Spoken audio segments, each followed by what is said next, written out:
ইনষ্টাগ্ৰামত অসমীয়া যুৱতীৰ নগ্ন ভিডিঅ' ভাইৰেল। যুৱতীৰ কাৰণে ইনষ্টাগ্ৰাম নহয় যেন চেঞ্জিং ৰুমহে। ইনষ্টাগ্ৰামত ৰীল বনাবৰ কাৰণে যেন এফালৰ পৰা খুলি দিছে কাপোৰ। অসমৰ এছাম যুৱতী মহিলাই ইনষ্টাগ্ৰামক কাপোৰ সলোৱা ৰুমলৈ পৰ্যবেক্ষিত কৰিছে। তেওঁলোকে ফলোৱাৰ্ছক দেখুৱাইছে শৰীৰৰ প্ৰতিটো অংগ। এইগৰাকী অসমৰ যুৱতীলৈ চাওক। ইনষ্টাগ্ৰামত তেওঁৰ নাম দিয়া আছে এঞ্জেল প্ৰিয়া। ২৬,০০০ ফলোৱাৰ্ছৰ বাবে এঞ্জেলে সদায় ৰীল আপলোড কৰে। প্ৰতিটো ৰীলতে এঞ্জেলে দেখুৱাবলৈ চেষ্টা কৰে শৰীৰৰ গোপন অংগ। অপূৰ্ব সুন্দৰী এঞ্জেল প্ৰিয়াই লাজেই নকৰে।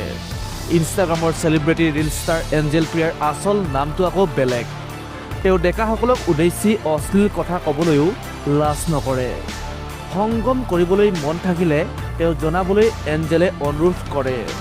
ধনৰ বিনিময়ত যুৱকক শৰীৰৰ সুখ দিব বুলি তেওঁ ঘোষণা কৰি থৈছে। এইগৰাকী যুৱতীয়ে প্ৰায়ে আপলোড কৰে বিকিনি পৰিহিত ফটো। কেৱল ব্ৰা আৰু পেণ্টি পিন্ধি তেওঁ ইনষ্টাগ্ৰামৰ ফলোৱাৰ্ছৰ বাবে ভিডিঅ' আপলোড কৰে। এতিয়া কথা হ'ল এইবোৰ তথাকথিত চেলিব্ৰিটিবোৰক কোনে নাকি লগাব? আপুনিও নিজৰ মতামত আগবঢ়াবলৈ নাপাহৰিব।